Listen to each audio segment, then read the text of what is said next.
The views expressed on this Turnbuckle Tabloid live stream or Turnbuckle Tabloid podcast episode do not reflect the views, thoughts, or opinions of the Rageworks brand, including the Rageworks podcast network, Rageworks content partners, advertisers, and affiliates. Viewer and listener discretion is advised. Hi, this is the Reverend Bob Levy, and you're listening to Turnbuckle Tabloid. Yeah. 5, 4, 3, 2, 1, 0. Always in lemon. Let's all out.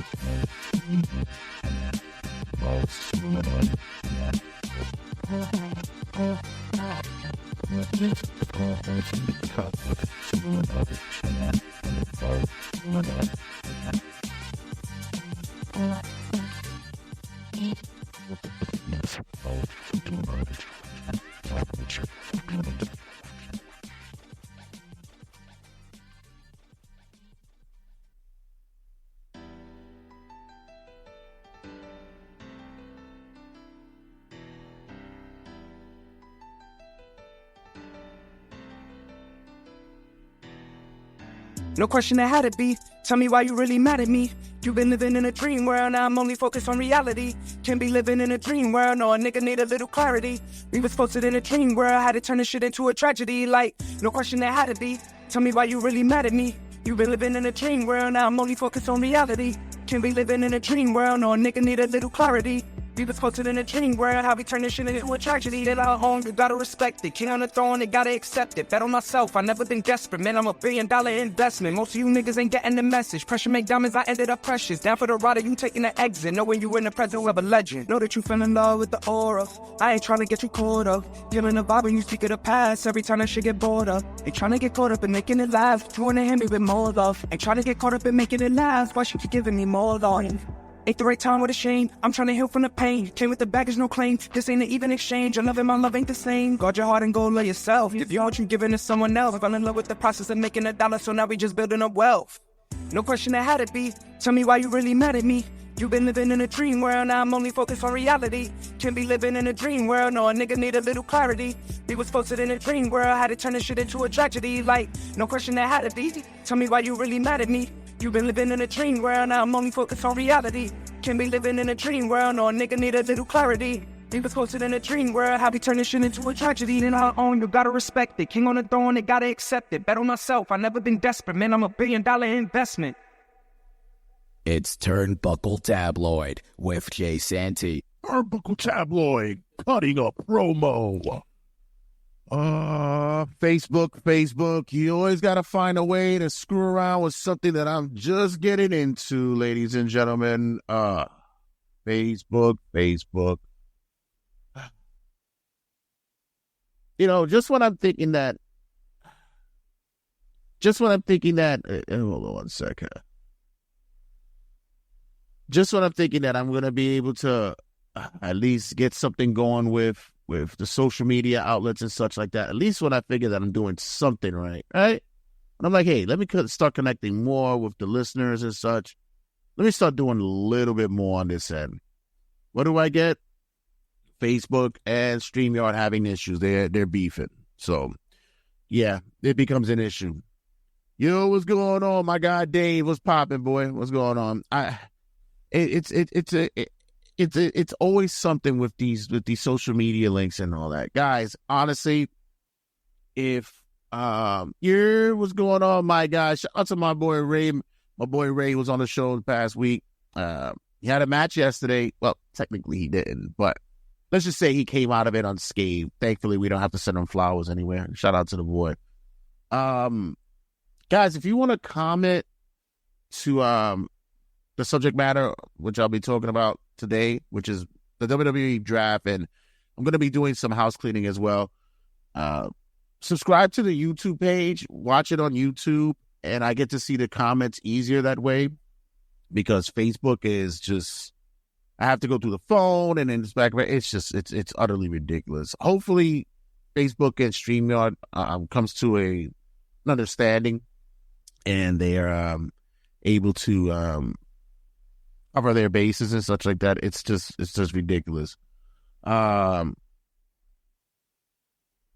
So Shout out to our boy Jersey's boy. He's in the building. So covering the draft last night, I shout out to the boys at the Ring Fanatics, who's on the other night. Give those gentlemen some love. The Ring Fanatics, the podcast. Homework and I were on that podcast the other night, and we were discussing the draft before it occurred, and I was kind of out of the loop of what was going on with it. I wasn't really sure what was going to happen. Didn't have any real predictions. Didn't have any real ideas of what was supposed to happen or occur. But once I was able to see what was unfolding on the draft, starting on SmackDown, that they took the wrestlers and put them in a pool, and that's where you made your selections. That I was like, okay. Now I'm getting a little feeling vibe for this. I'm getting an understanding for this. A lot of people were not happy with the first night.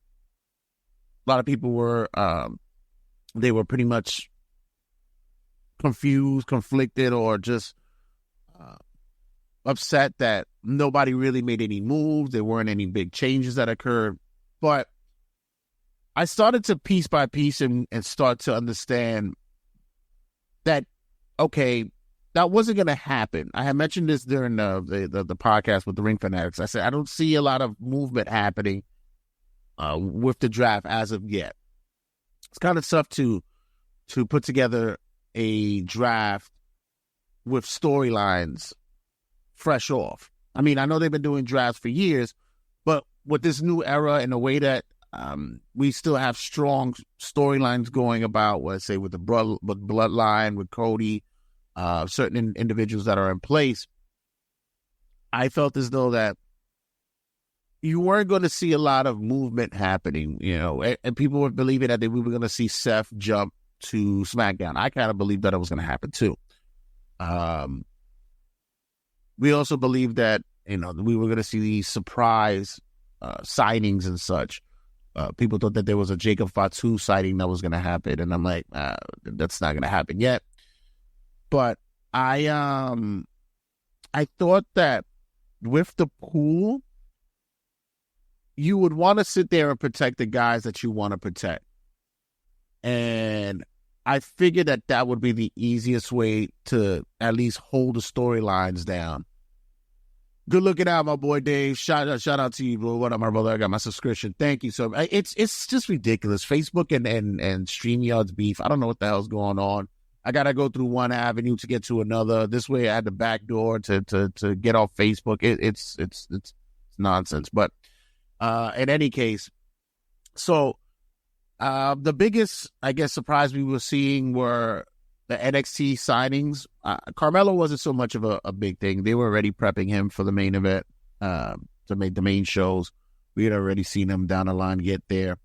The other one that was a big signing was Kiara James. I was shocked by that. I would have thought maybe Blair Davenport, or Gigi Dolan, maybe they would get the call up. They've been down there for some time. But I guess Kiara James has the look that they're going for right now that they want on the main roster. So that was cool. But as for others jumping ship, going to other Baron Corbin as well got a call. I didn't, like I said, didn't really see nothing that really jumped out at me. Yeah, it's just terrible. That's why. You're a better man than me. I got no patience for that. Well, Dave, I had to look at it like when we played sports, and when we were picking guys to get on to play on your team, you already knew a certain dude that you want on your team, and you've always played better with certain guys when we were picking squads, like when you were captain of your team. So you automatically knew who you were gonna get. So I kind of get that aspect, but at the same time, if you were ready to poach from the other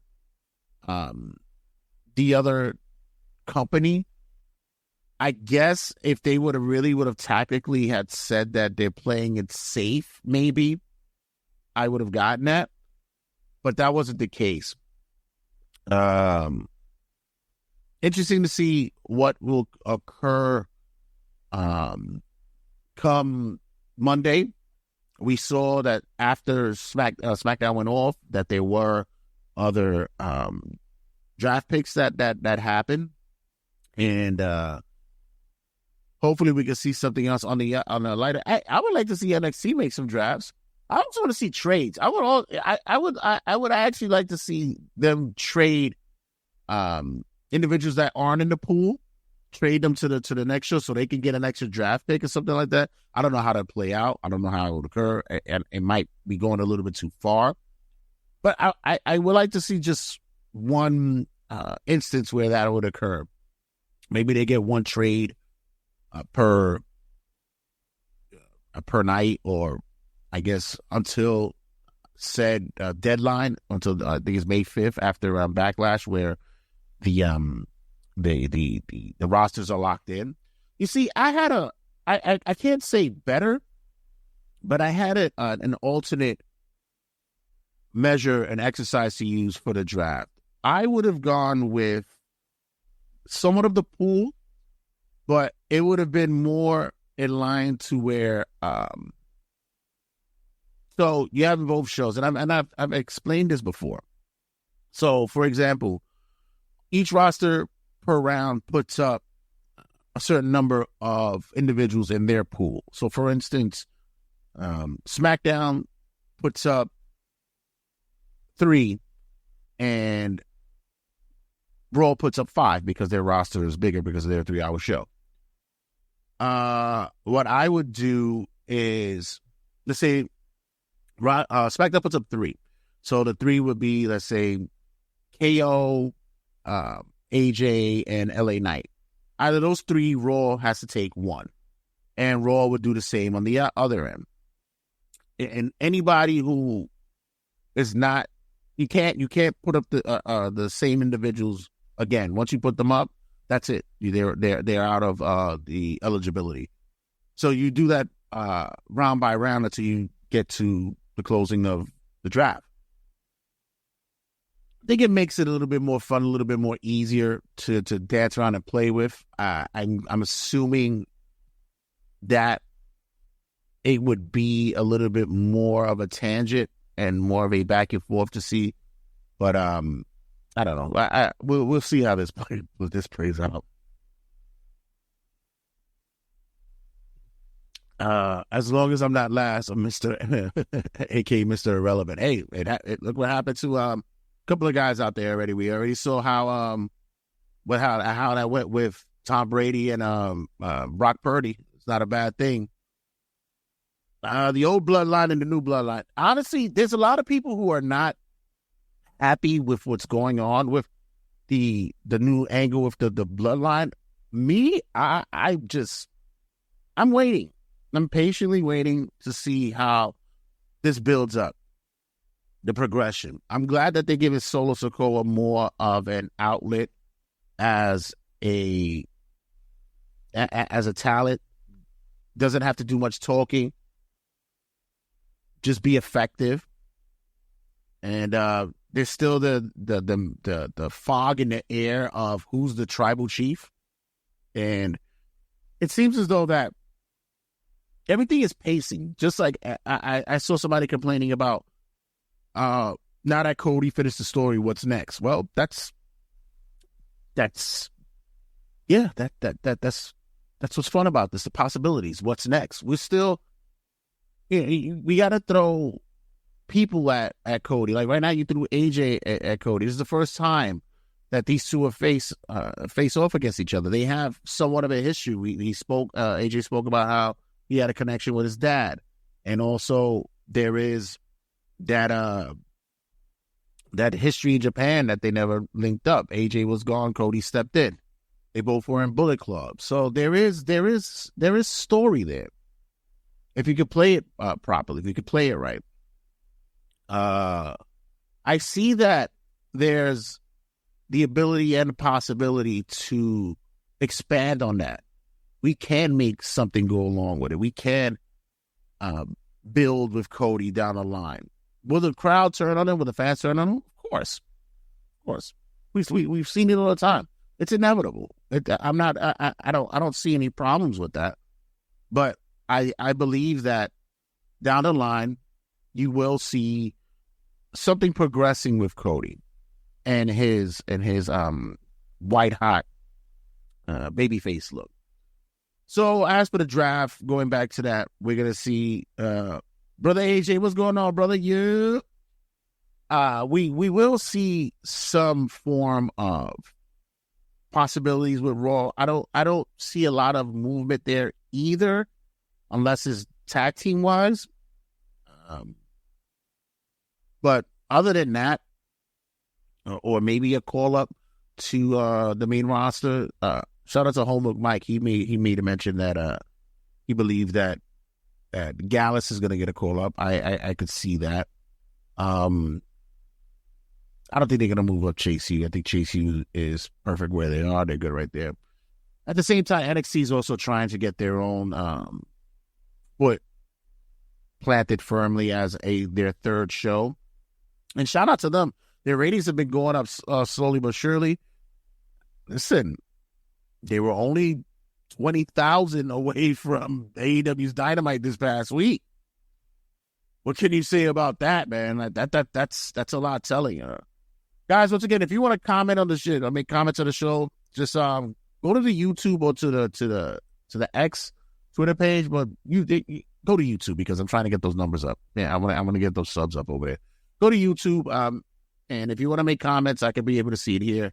Because like I mentioned, shit, man. Facebook and StreamYard gotta get it together. Gotta get it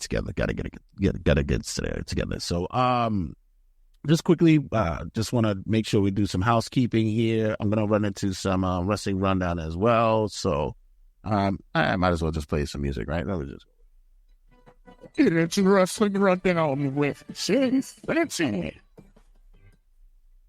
As you can see, I'm wearing my New York Knicks jersey. I'm not a Knicks fan. I haven't been a Knicks fan since like the 20s, like the early 2000s. Like this is the 20s. Like yeah, when you pass around the round ball, make sure you put it in the basket in the peach tree, and put it in the peach bucket and get it up there. No, I haven't been a Knicks fan since like the early 2000s, maybe 1999. They always break my heart, and I just stopped being a Knicks fan. But I'm a New Yorker. Support the team. Let them do their thing. Hopefully they get further down the line in the playoffs this year. They're looking really good. So show some love. That's what I'm doing here. Plus, with some cool jersey. Any case, wrestling rundown and just doing some quick housekeeping. As always, I'm the Norm McDonald of this segment, and you're listening to Weekend Updates Wrestling Rundown. So TNA is possibly looking into bringing back Tessa Blanchard. Really? If you guys don't know, Tessa Blanchard has been out of wrestling for some time. She has been doing some wrestling, as reported, in Mexico. But due to some cancer culture type allegations, Tessa Blanchard has just persona non grata in the States. Apparently, TNA has some beliefs that piss mist that was around for Tessa has been going away, so there's possibilities of having a return to TNA. I don't think it's more along the lines of the fan base. I think the fan base would take it or leave it, especially if you're going to bring her in with the hot heat. I can see that's possible. But I also have to say that I don't know if the locker room is going to appreciate that. It's not she left she left a lot of bodies in the back that would not be pleased to see her return. So we shall see how that plays out. Just quickly about the WWE releases. I just found it odd that a lot of their releases were of a certain cultural persuasion and race. A lot of Asians that were released. And Dushir. The only one that wasn't of that culture was Cameron Grimes. People were surprised that Cameron Grimes got released, and I'm like, I'm not. They really didn't have much for him. I understood it. I get it. And I'm hoping that many of those, they end up flourishing and going to certain companies. Who could benefit from them really right now is TNA. I believe TNA really would be able to benefit from mostly all of them. I believe they make logical sense to go there. So good luck to them. And plus, I'll see you at House of Glory, guys. Logan Paul, Ronda Rousey's comments about him. Rousey made comments stating, I don't think they were really on the negative tip, but they're saying that they give Logan Paul more leeway when it comes to him and his ring work. And I'm like, why not? Especially early on when he was just getting his toe in the pond of WWE. I just think that, he was getting, but now that he's a little bit more comfortable with what's going on and able to put the work in, they're gonna take the leash off of him and let him rock. So I don't see anything wrong with that. Broken Matt Hardy returns to TNA. His contract was done with AEW. Now he makes it pop up at TNA's last event, and he wants to make it clear, guys, he's not under contract. He has no contracts with anybody. He's good. So WWE, if you still want him, give him a call.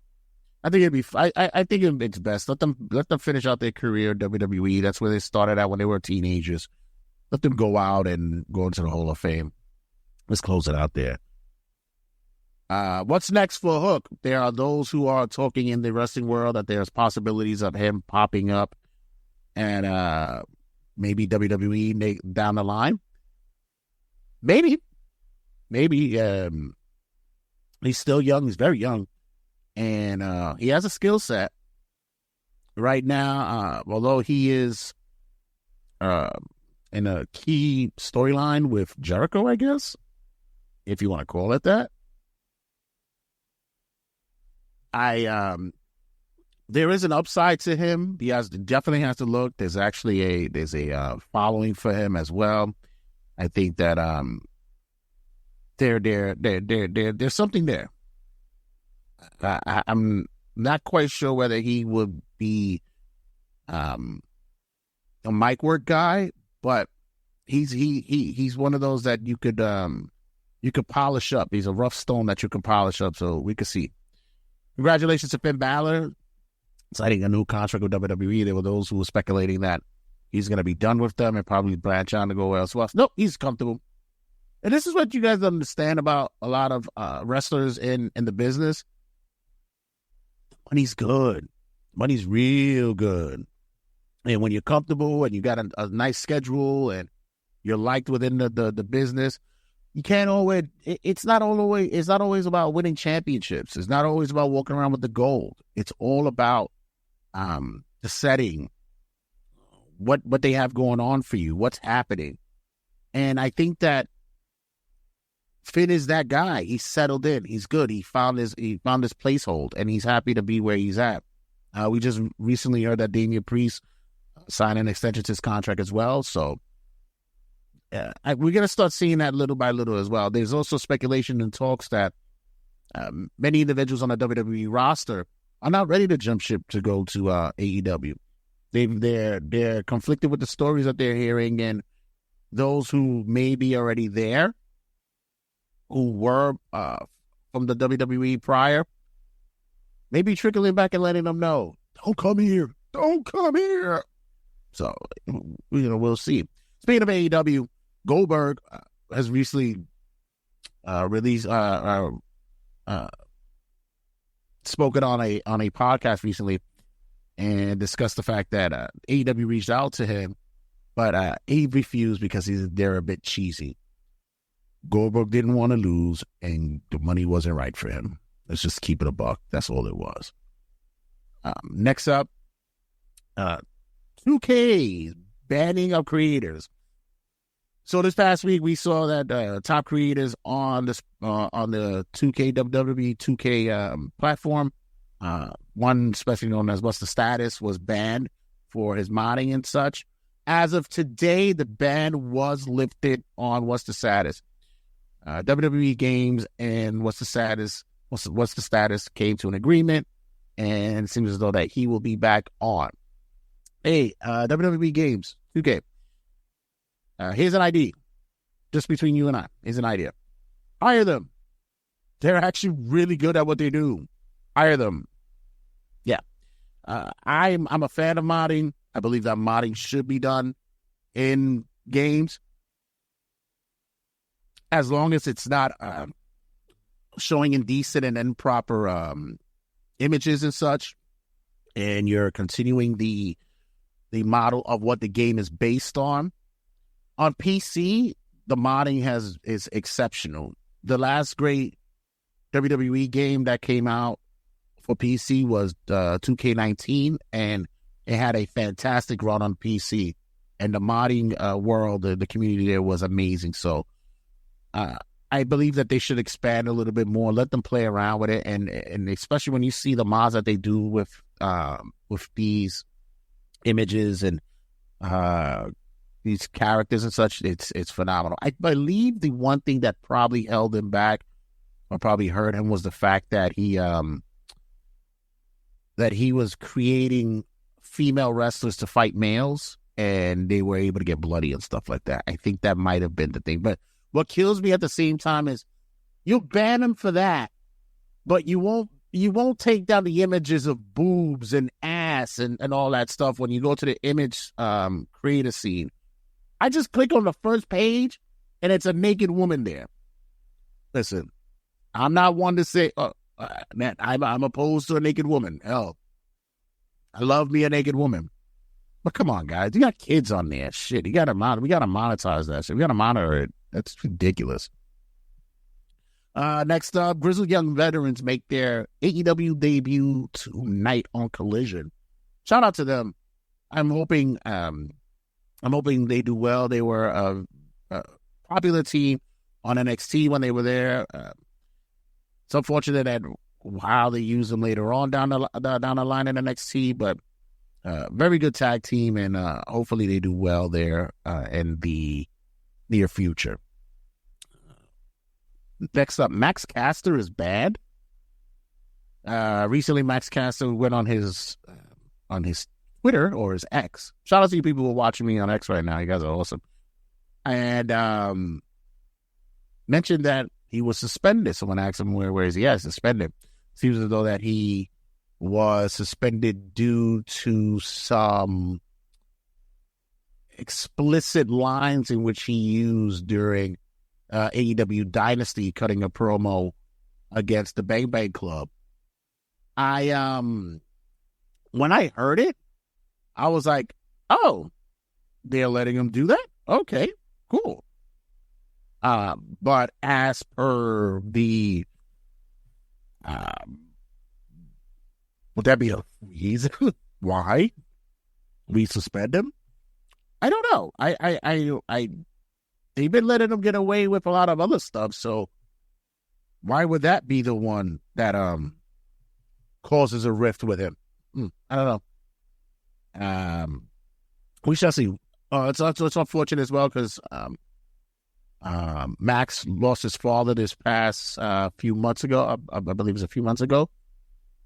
And I know he's been going through a rough time, and hopefully that's not what's being at play here. But yeah, it's hopefully we see a turnaround for him. Next up, Dominic Mysterio is to undergo surgery. It seems as though that he will be seeing the knife in the next, I believe, week or so.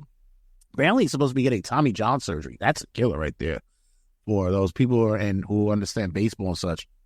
Tommy John surgery used to be almost a career ender, and until the person that they named it after, Tommy John, where it's a surgical condition for the elbow. A lot of pitchers now, because it's usually a pitcher's injuries, mostly for them, they end up doing it earlier in their careers, and it gives them longevity. So, especially now in WWE, we're seeing that they're able to crank out their fallen wrestlers out faster. They have a great medical facility, faculty that they have that they go to, especially the doctors down in Alabama. They do a great job with them there. So to Dominic Mysterio, speedy recovery. But at the same time, they're not going to take him off TV because he draws too much heat. Seriously. And two more before I get to the main event. Guys are watching Dark Side of the Ring. Dark Side of the Ring has actually been... I thought they will be running thin with what's going on in the business, but apparently not. Seems as though that the latest episodes that I've been watching has been with with Chris Adams, Sensational Sherry. Just saw the one with Harley Race. Damn, Harley was he was a tyrant. Shit. I met that man one time. He was in a wheelchair. I was at WrestleMania doing the whole spiel. He was sitting in his wheelchair. He just finished his signing, and I yelled out to him, "Hey, Harley, what's going on?" And he waves me over, and I'm going to approach him, and one of his handlers was like, "No," and he's like, "No, no." And I went and I shook his hand, and boy, at that age and at his health, the man still had a handshake like a vice grip. It was shocking, but yet thrilling to know that that man was still in that shape. He was known as a man's man. So, it's interesting that Dark Side of the Ring still has they're still cranking out these episodes. I mean, how many stories do they have? Congratulations to Ricochet for becoming the WWE's new Speed Champion. The title was bestowed to him last night after recording on SmackDown. And I didn't get to see what the belt looks like, though. I have to take a look at that. Speed is a show that's done on X, so on Twitter. So it's usually on Wednesdays at 12 o'clock. So you will be seeing a newly crowned Ricochet on Twitter X Speed. And before we close out, we're going to the main event. So I wanted to, I just wanted to touch up on the recent occurrences that's been going on with Tony Khan and in AEW. This is not shocking to me. I would like to say that. One second. I'll get to you, Tony, in a minute. So I have to say, after the incident actions that occurred this past week on Dynamite, we did see that, Jack Perry makes his return, and now that what do you mean that he turns, punches Tony Khan in the gut. I was like, okay. By the way, Tony took the funniest bump ever on that shit. That was hilarious. And the elites, the EVPs, they turn on Tony, hit him with the TK driver and such. I was like, you know what? Okay. I'm cool with that. At least they're trying. At least they're trying to do something, right? But then we get this. AEW, we've been doing this for 5 years. We are the most successful sports startup since the AFL pre-merger. There has not been a challenger brand that has gained as much market share as AEW in many, many, many years. We are like the Pepsi of pro wrestling. Yeah. And we're up against a really evil juggernaut. WWE is our competitor. That's who we're facing. AEW, like the Pepsi of pro wrestling. WWE is like the Harvey Weinstein of pro wrestling. And what? What? All right, Tony, we're gonna hold on real quick. What's the prognosis? What are the deaths? But, dude, like, what a comparison. Pepsi Coke, that's the easy layup right there, right? That's the easy layup. But Pepsi Harvey Weinstein? I get it. You're trying to get clicks. You're trying to get some kind of media attention. I understand that. But dude,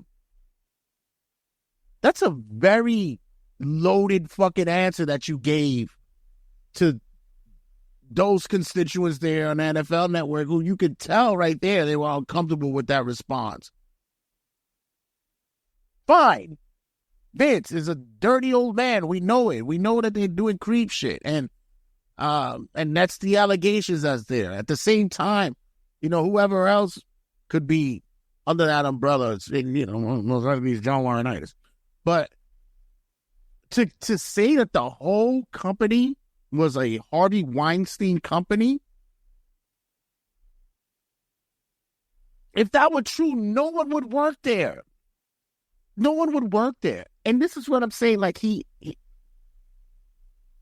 someone needs to peel him away from certain events, social medias, microphones.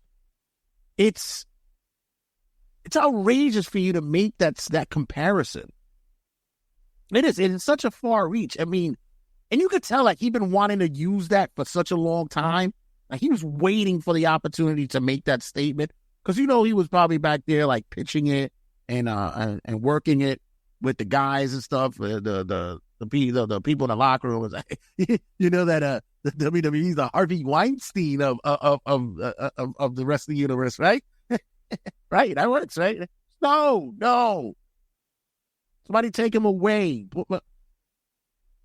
By the way, like I said, at least he's trying. He's working the gimmick. He's living the gimmick right now. At least he's trying. But I'm still, Ed, what's going on, boy? My boy Edward Torres checking in.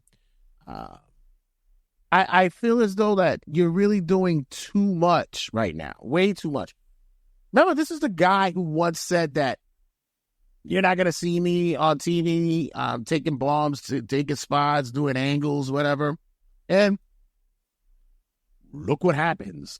Look, like I said, I give them credit. They're trying. They are trying. They're not just being lame ducks or trying to work their way just through it and just survive through it. They're trying.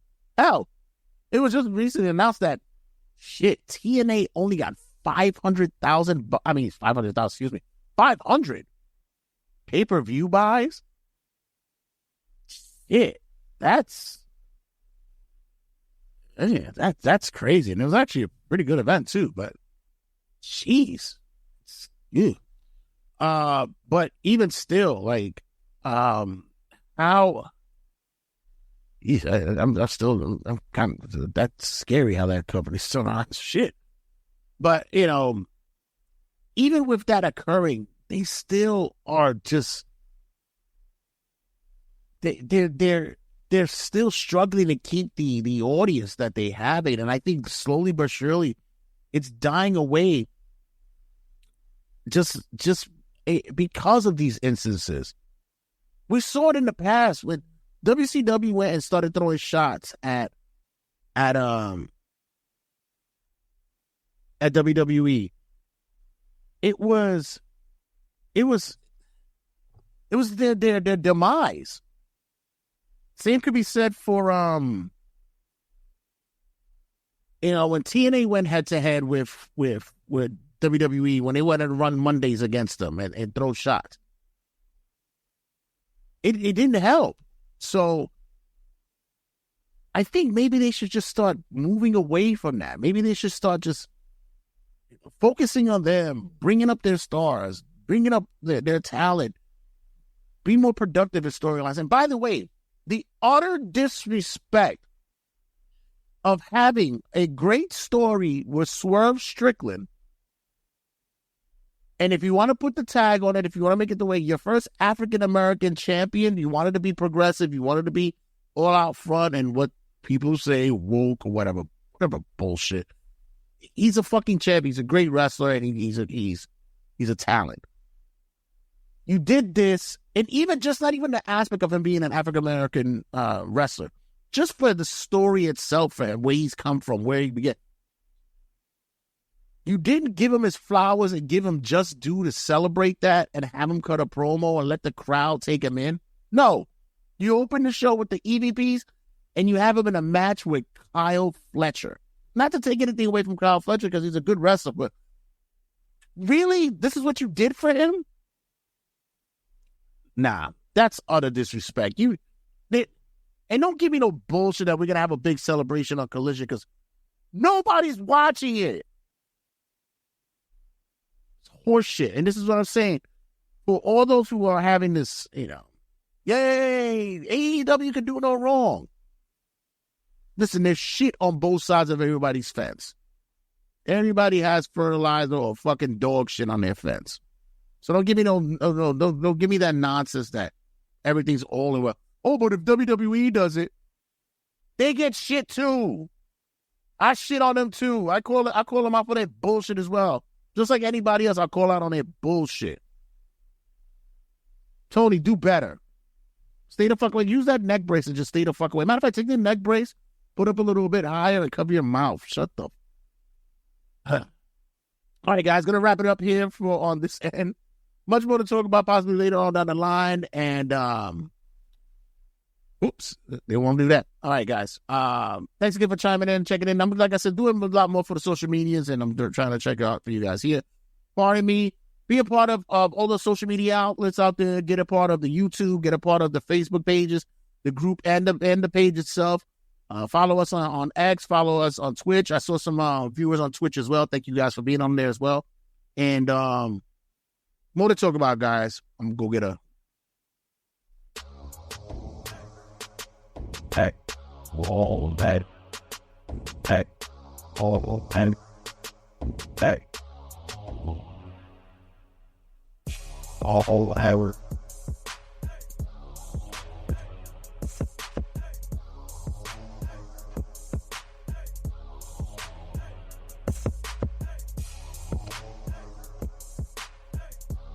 Well. Guess who's making a return back to the building? Our boy, Brian XL. Well, he kept his promise. I was in there. That's second, yeah. Back to back. Second term. I'm about to play lotto now. Shit, I'm about to see if I win some money today.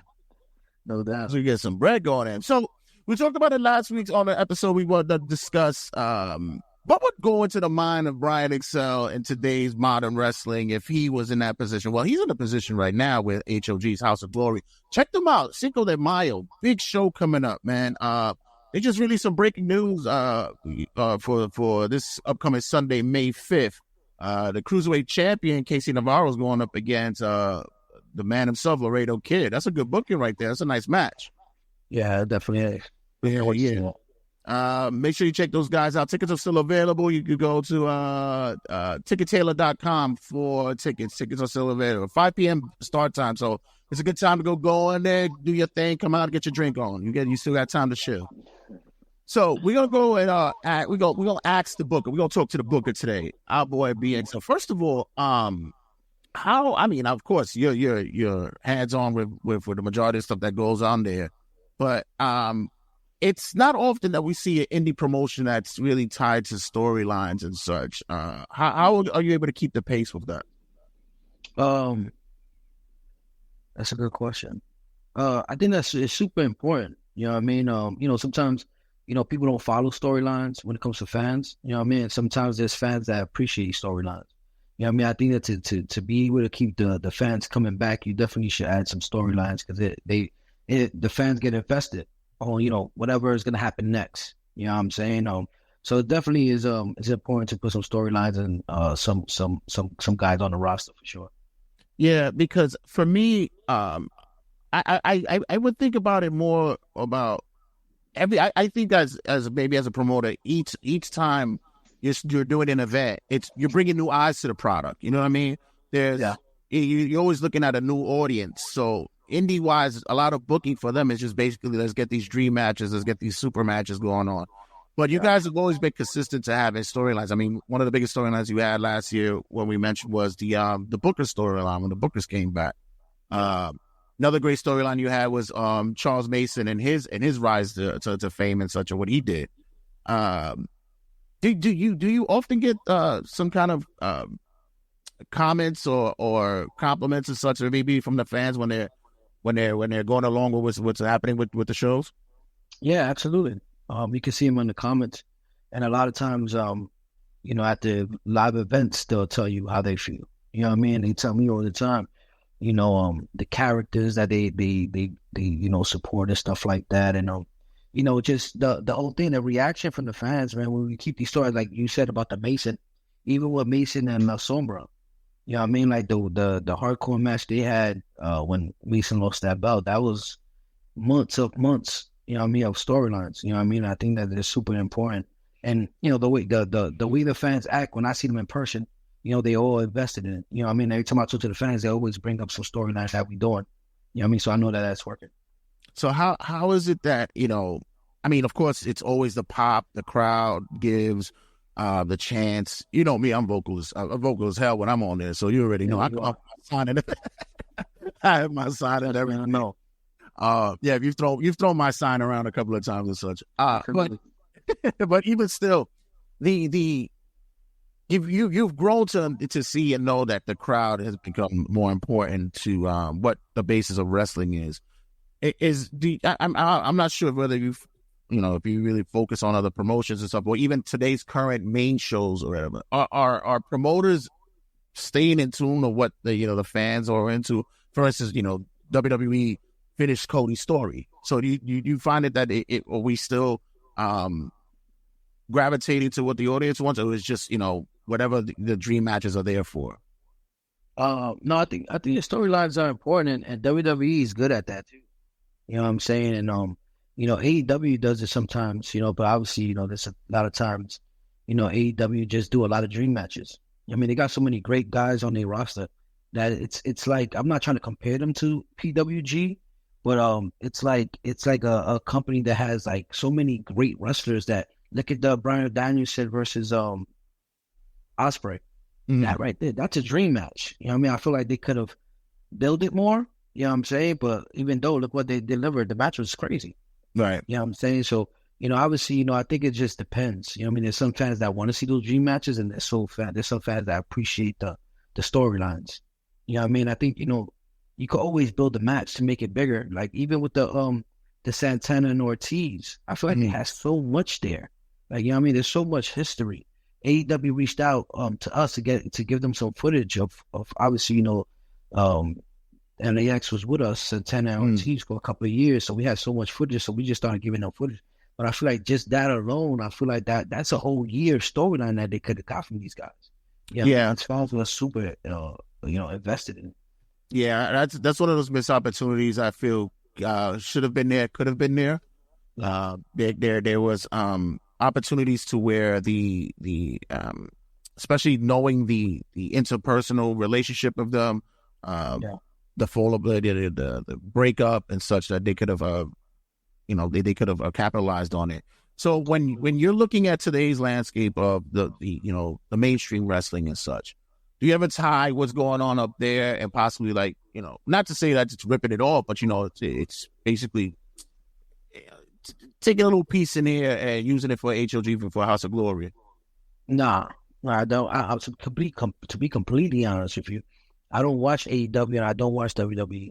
Not because I'm not a fan. Like, you know what I mean? Like, obviously I'm a fan of wrestling. I love wrestling, but sometimes the product, what they produce, sometimes is just, for me, I just can't watch it.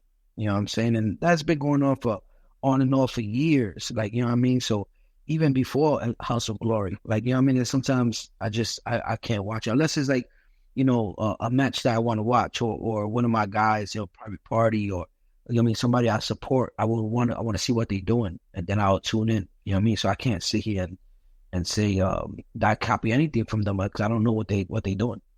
Yeah, I get it, because I do the same thing when it comes to the podcast. I can't, unless it's individuals who already been in the business for years on out, say like a Cornette or Bischoff or guys like that. I can't listen to any wrestling podcast are on my level. I can't, because then I start believing that I'm gonna start sounding like them and thinking like them, and it gets a little bit construed. But for you, although you're not really on the scope of what's going on, but you do recognize that there is some great talent on there, and you've found your way. You found your way to bring said talent to that way. Are you on the pulse of the indie scene? Like, you know who's the hot guys these days? Like, recently you guys brought in Blackwood, and Blackwood has been hot for a minute, man. And I was happy to see that you guys finally brought him in. Do you keep it? Are you involved in what the indie scene is like? I think, a lot of times, there's certain individuals that, they,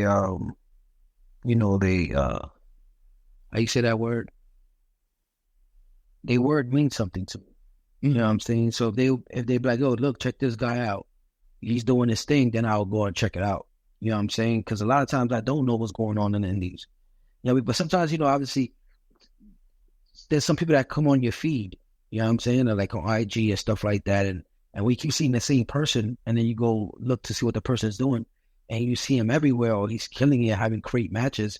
Automatically I would want to bring him into the New York crowd to, get a piece of that. Like, you know what I'm saying? Like, for me, it's just like, if you hot on the indies and you're doing numbers and stuff like that, obviously I would want to bring you in. You know what I'm saying? I think putting you against one of my guys, it helps everybody. It helps put money in your pocket. It be the wrestler. And it brings some eyes for both of us. You know what I mean? Yeah, it's a good dichotomy that you have going on with that, because not only is House of Glory a promotion, but it's like we mentioned before, it's a wrestling school. And for you guys to even have and give those opportunities to your guys, your in-house dudes, and put them in matches and get their feet wet for what the next possibility, the next level has been great. What's your criteria when it comes to booking these matches? So, we mentioned AEW putting together dream matches and such. You're looking at the spectrum. You have a Casey Navarro who's on the come up on that side as well. And, especially nowadays when they're here today and boom, they could be signed tomorrow. Like, has it been something for you to be able to know exactly when you're going to bring individuals in and set them up to the right match setup and such? I just think it depends on the individual. Like you said, like, if they're making noise out there, I want to wait my turn to bring them in. At the right moment. It's always at the right moment. You don't want to bring in somebody that people really don't know. You know what I'm saying? For me, because I already got my guys. So if anything, I'm bringing other people that are making noise out there to go against my guys. So like it's a case of KC, right? The kid is talented. I think he's a great talker. Like, you know what I'm saying? I think he has the package to make it to the next level. He has a look. He could talk. That's all you really need. He can wrestle. So for me, it's just like, also the size. You see, he's small. So obviously I feel like he works good with the cruiserweights. You know what I'm saying? I feel like in my guys, I got a lot of high flyers, so I'll put them in that category to kill it with my guys.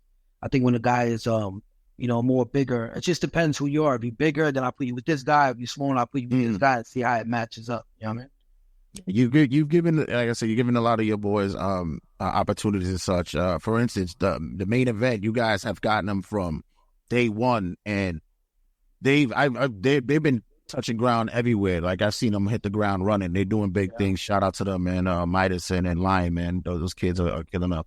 How does it? I know it makes you proud to see when they're achieving their greatness and stuff. But how is it when you're like a dad and when it's time to let them go, you got to let them go? Like, what? How does that feel when those moments happen? Oh man, it feels good, man, because those kids put in a lot of work. Like, you know what I'm saying? You got to think about this. When those kids were coming up, they were waiting their turn. They had to sit back and watch Private Party. They had to sit back and watch Lucha Bros. They had to sit back and watch LAX going back and forth for the titles. You know what I mean? For the tag titles for House of Glory, because they were a part of our tag division. All those guys before AEW came along. So these guys was just sitting back, and then when they had opportunities presented, they were going through their thing. But they was like, they just waited their turn. So now that I see them where they at, they deserve everything. They obviously our tag team champions. I'm representing the merch now. Like, I feel like those guys are really good in this character. I'm a big fan of character when it comes to wrestling. And the circus and all that, that's thinking out the box. You know what I'm saying? And I feel like they could go against anybody and have great matches. If you see that they won they wrestled the Briscoe brothers and RIPJ, man, like, that's one of my good friends. His last match was against Main Event, if you didn't know that. You know what I'm saying? So for me, it's just like, I put these guys against any tag team. You know what I mean? They're going to be able to hold their own. You know what I mean? But one of my favorite matches with them was against the Briscoes. You know what I'm saying? And I'm proud of them, man. They're killing it. Do you think this day and age, the new up and coming, the young kids, they're afraid to embrace gimmicks? They're afraid to come out and maybe test the waters with different styles, different ways to be presentable to the masses. You know, most of them, they all come out. They always look like initially they're doing backyard wrestling. Like every time I see them, they always come out that way. But do you think they're afraid, or do you even help with the development with that as well? Absolutely. I think character is super important. You know, for me, you know, if you want my advice, I feel like character is everything, because everybody looks like they wearing the same thing or doing the same moves. Like, how are you supposed to stand out? You know what I'm saying? I was having this conversation with somebody the other day, how character, like that girl that Storm, Tony Storm. Mm-hmm. Yeah, she's killing it. You know what I'm saying? And it's crazy because she'll be on my timeline, like, you know, I go watch some of AEW, like a clip on AEW, to see if I want to grab somebody to put one on my show, and then they show her like black and white. So, you know, for me, it's like when I seen that, I see who she was. I'm like, wow, this girl came along. She's a different person. You know what I mean? So who she was before, but right now I heard that the person I was having a conversation with, one of my guys, he watches, obviously he's in tune. He's saying that she's killing in AEW. You know what I'm saying? And that's just that character. Once you turn that character on, it's like people are so invested in that. You know what I'm saying? So if you coming up, you know what I mean, and you feel like you want to like look apart, come up with a good character and go full force with it. Like, you know what I'm saying? Like, really go full force, and I promise you it's going to work out for you. You're going to stand out more than anybody. You know what I mean? These characters, I think wrestling has got back to that.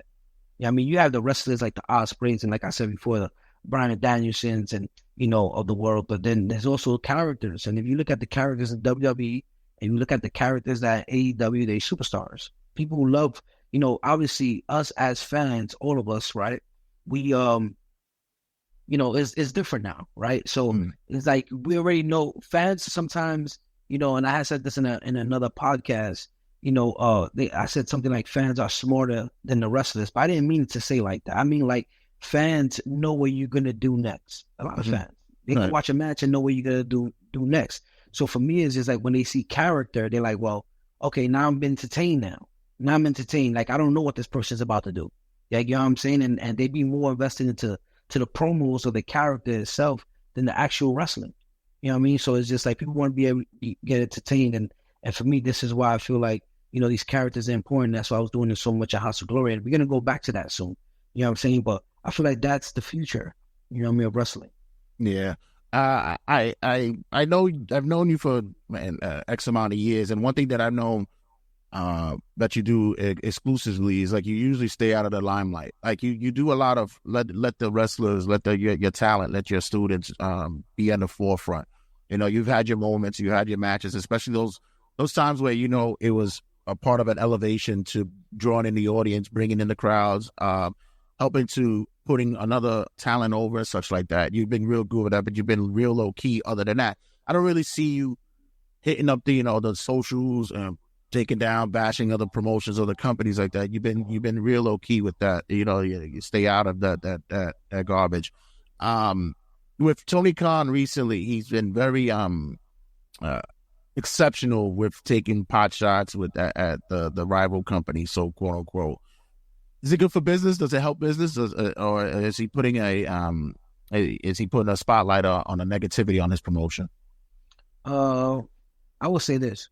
For me, I'm just in my position. I'm not in his position. I think maybe if I was in his position, things would be different.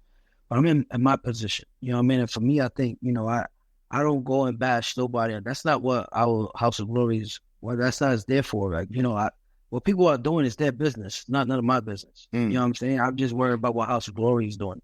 You know what I'm saying? And so for me to put anybody down or diss anybody on social media, that's just not my thing. It never been my thing. Even personal, like, I wouldn't do that. If somebody sees something about me on social media, I'm not going to reply to that. What I'm going to do is I'm going to find out where you're going to be at an event or whatever, and I'm going to show up. You know what I mean? And I want you to tell me what you said on social media to my face. You know what I mean? Right. And maybe we can have a conversation. You know what I mean? Because back and forth on social media is not going to help nothing. Like, you know what I mean? We just both going to look stupid. You know what I mean? So for me, I just rather handle the situation head on and face to face, if there is a situation. But yeah. For me, when it comes to Tony Khan, I think that you know, when he made that remark with WWE, I think that's smart. He was on the at the NFL draft. He was on the NFL Network, and that's a whole different audience. That's not a WWE audience, or that's not an AEW audience. That's an NFL audience. You know, there's people that love football that don't watch nothing else. No baseball, basketball, nothing else. There's wrestling fans that love wrestling and don't care about UFC, boxing, and none of that. Like, you know what I mean? So he's talking, like, you see how, if you notice, I watched the clip because you told me you was gonna, we was gonna have this conversation. So I watched it, and then it's like, see what he's doing. Look what he's talking about. Dynamite, 8 o'clock, the Wednesday nights. He's promoting everything he's doing. Rampage, he's promoting everything he's doing. That's genius. Like, you know what I'm saying? So for the people that are NFL fans and don't really watch wrestling, but they know what WWE is, because I think most people know what's WWE or WWF, even if you're not a fan, right? Because it's a big, company. It's a monster. It's a beast in itself. So for me, I feel like he did it smart. He'll mention WWE because the fans that don't know who he is or don't know who AEW is, they're gonna be like, well, I know what WWE is. Oh, there's another, AEW, or there's another company. It's a wrestling company. Oh, they're going back right there. You got them. Like, you know what I'm saying? Now you know who AEW is, because there's times that I'll ask people if they know what AEW is and they don't know, but they know what WWE is. You know what I'm saying? So if you had that opportunity, he had that opportunity, and he said that, I'm not, I don't know about that whole Harvey Weinstein thing that comment he made. That's for you guys to judge. For me, I'm saying that by him mentioning WWE, I think that was a good move on his part to be able to promote his brand on the same level as WWE, because most of the people probably don't know what AEW is. So by him mentioning it, now they know what AEW is. Promotion equals promotion, right? That's all I trickle down to. It's on the NFL Network. You know what I mean? Like, this is the draft pick. The whole NFL world is tuning in. And for him to promote his brand was the smartest thing. That was genius. Yeah, I remember the early days of HOG. I remember when you guys were on the come up. Wherever y'all went, y'all had the shirt on. Everywhere y'all went. Yeah. It was an easy promotion. Everybody just asking questions like, what's that? What's going on? And you put your eyes on the prize and let everybody know what the come up was and what it is. Is it more right now keeping it level with sustaining your audience, or is it the fact that you know that gate got to keep getting bigger and bigger? You got to start looking at the bigger picture. Because you not only you have a Cinco de Mayo, not only you have the show on the 24th, but now we're going to Boston on the 25th. You're touching ground there. You know that those gates are going to get bigger. How is it that you were able to keep that going? I think it's just sitting down and putting a plan together. You know what I'm saying? I think, for me, it was like, I was thinking about going a different direction. You know what I mean? And then I said, you know what? Let's before we even do anything, let's try to go out there and spread our wings, because we never did that before.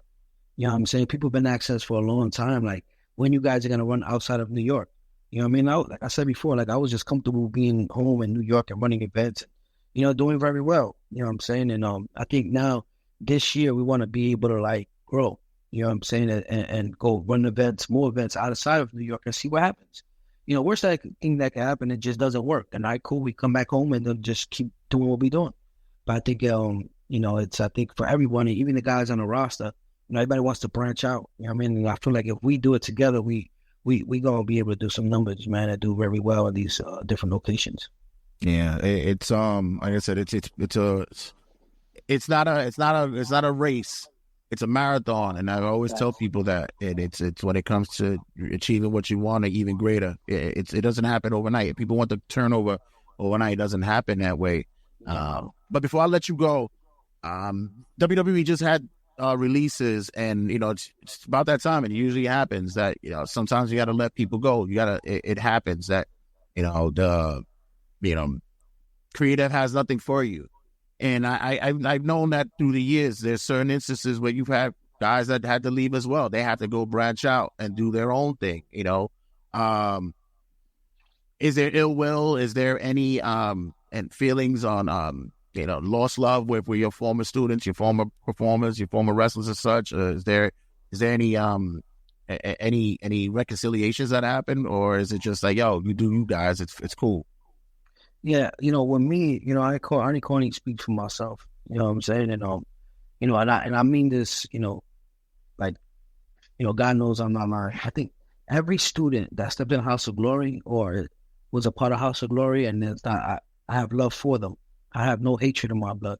When I go out there, especially if, former students, like you said, if they wrestle the House of Glory and they're not a House of Glory no more, and I see them doing their thing out there, like, I love it, man. Like, you know what I mean? That's my boy right there. Like, you know what I mean? Nobody gonna be able to take that away. Like, you know what I'm saying? So it's always love, man. Like, you know what I mean? Like, I'm not with that. Like, it'd be super fake if I was.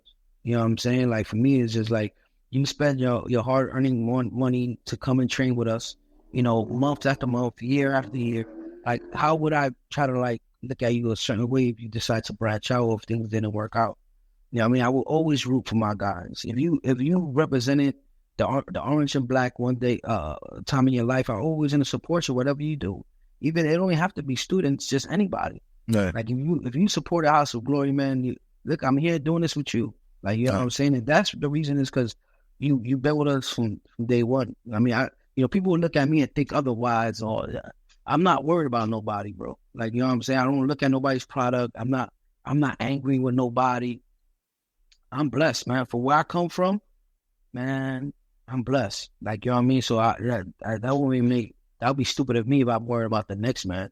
Even outside of wrestling, I never worry about what the next man. It's just, that's not in my blood. I'm not worried about what you're doing. I'm worried about what I'm doing.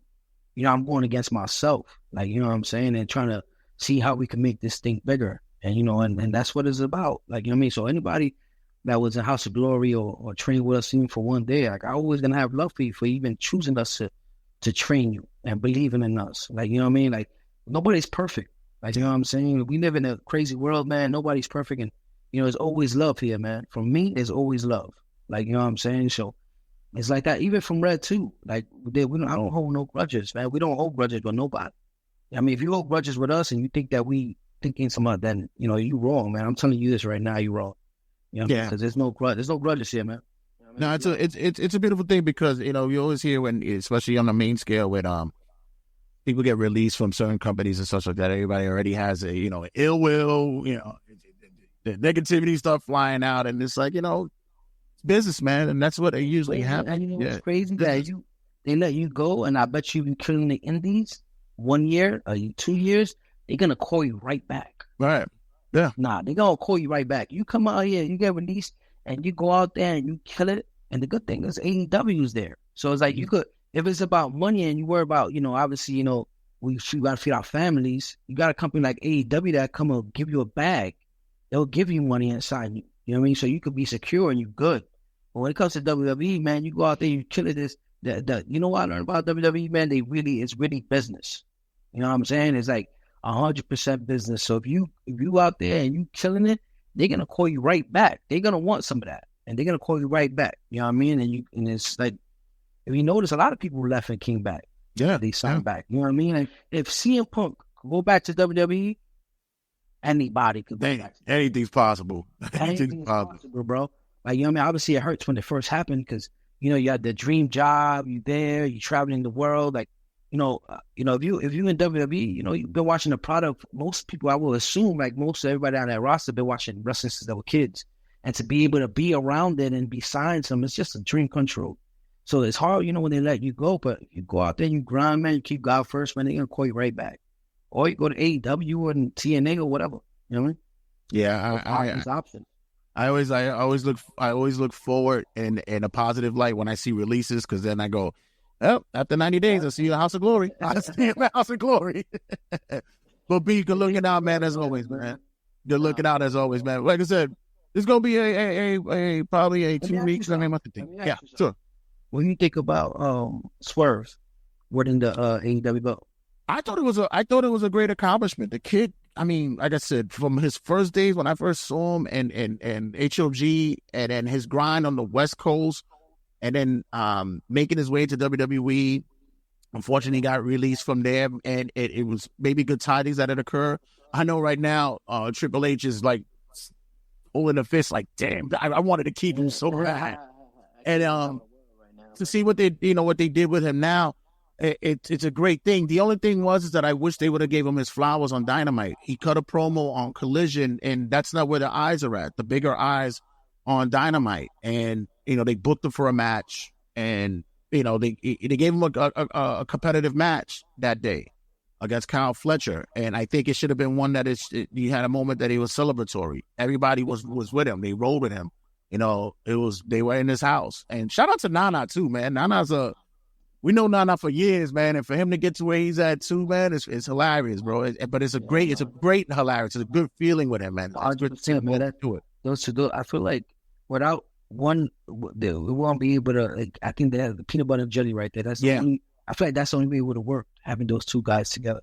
You know what I mean? Nana dancing in the background, and you know what I mean. Like, I think that they work really good together. And I see fans, complaining about that. Like, they didn't give him his flowers because he didn't talk. Obviously, I think, I could agree with that to a certain extent. But sometimes, man, we compare WWE, AEW too much. Just because WWE would do it, that means that AEW has to do it. You know what I'm saying? And I agree with, I agree. I think he should have did Dynamite. I think he should have talked. You know what I mean? But at the same time, it's like, it's bigger than that. Like, you know what I mean? He won the world title. Like, you know what I mean? We talking about Shane Strickland, Swerve. Mm-hmm. You know what I'm saying? I knew him for a long time, man. And we booked him like in 2011 or 2012. Yeah. You know what I'm saying? And to be able to sit back and see this kid being the world champion, man, it's just an amazing thing to watch. You know what I'm saying? And even though, with me, when it comes to AEW, I think that he should definitely go the route. There's so many belts, right? So I feel like you see how WWE back in the days, like they would make like The Rock or Stone Cold or Triple H. It was a build. You know what I mean? They had them go to get the Intercontinental title and then the world title. Right. You know what I mean? I feel like a lot of these guys, like MJF, they went straight to the world championship. You know what I mean? I feel like longevity, I think it would have been smart to put like, these guys should do for the small titles and then build to the big title. Because now that he's the world champion, he's the world champion now currently. What would you do with him next? Like, you know what I'm saying? Like, is he going to still be on that world title level? Or are you going to bring him right back? Obviously, they could do different things and having the storylines with different people. But it's just like I'm happy for him. I'm glad he has the world title. But I'm saying like they should have built a lot of these guys with the smaller titles to be able to create longevity for and end up becoming the world champion. I said putting the world title on these guys. Yeah, it's the same with Cody. When I looked at Cody, who also went through the hollow holes of HOG as well. I got the poster up here, but that night that he pulled up, and we got the story done. And then now everybody's like, "What are you going to do now? Well, you're just going to be throwing him matches until you could get him back into a legitimate storyline again." And he's white hot. He's white hot. Face right now. He's their poster boy. With Swerve, I didn't think much about the whole first African American champ. I wasn't thinking about that. I was thinking more about him and his chronological career of what happened and what got him there. And I think that's why I said the crowd was with him and they should have gave him that time. But I mean, at least they gave it to him at Collision. They gave him that moment somewhere along the line. And hopefully moving forward, they're giving them, because he could talk. You know what I mean? And he got Prince Nana too, not to talk too. You know what I mean? But I never look at stuff like that. Like because he's the first African American. I never get caught up in stuff like that. You know what I mean? Like, I think that he's just, because I knew him for so long and I know all the work he put in. A lot of these guys, you know what I'm saying? And to be able to see him become the world champion is just dope to see. And he doesn't change either. Like, he stays the same. When I talk to him, he's just the same person. A lot of these, a lot of people, they end up making it somewhere, and it's like they change. You know what I mean? So. Yeah, I like I said, I have a lot more to we talk about. Like I said, I want to do this when you're free. I know you got a busy weekend. Of course, you be in New York. Cinco de Mayo, touching down. Like, guys, I tell you guys, Cinco de Mayo, you don't want to miss it. Doors open at about, what you can say, like 4 o'clock, because you guys, you be iffy sometimes. You be iffy sometimes. Like, any meet and greets? Any meet and greets? We doing meet and greets? I'm trying to do a Lucha Libre meet and greet. Like, okay. The luchadors have a meet and greet and stuff like that. I think it should be cool.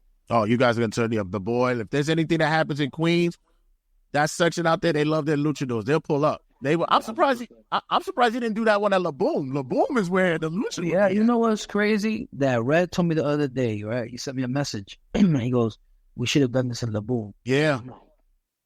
I'm like, why I didn't think about that? Yeah. Perfect.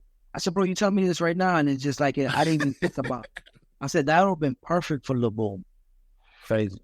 But speaking of, on the 24th, you guys are La Boom. What happened there? So we was in it was obviously our home, and they asked us if we could be able to move the venue. You know what I mean? Because they had something going on and stuff. Okay. Like that. And Yeah, I figured as much. That's my home. You know what I mean? So if they need me to do a favor, I'm gonna make it happen. If I could be able to move somewhere else, let's go somewhere else. Because they move mountains for me. You know what I'm saying? Those are my peoples over there. So if I need a favor or something like that, and they don't let no wrestling there unless it's me.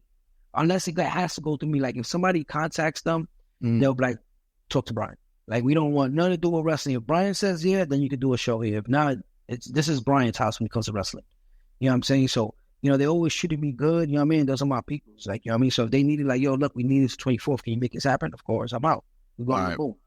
All right. Yeah, I figured as much. I figured it had to do like more bookings because I was like, the people ain't gonna miss that. You got names pulling up. You got AJ Francis pulling up. You got Matt Riddle returning on the 24th. It's gonna be big at La Boom. Tickets are available. You guys are still get the tickets available at tickettailor.com and HOGwrestling.net and HOGwrestling.net as well. And of course, if you guys are in Massachusetts, that area, Boston, they'll be there on the 25th as well. There's a whole litany of HOG wrestling going on the line. Bro, once again, like I said, I'm going to hit you up in a week or so. We're going to do this again. I got more questions for you. I want to ask you questions about booking women's matches. Who do you look at on the radar that when they come off?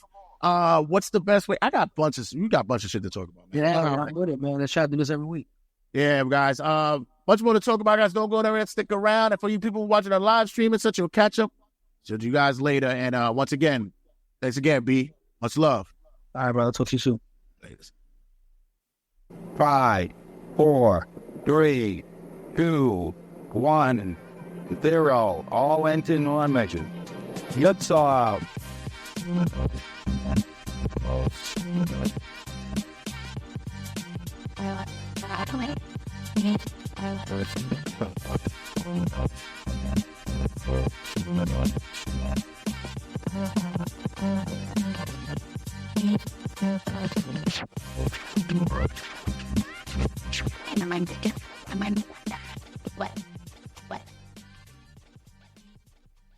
Turnbuckle Tabloid.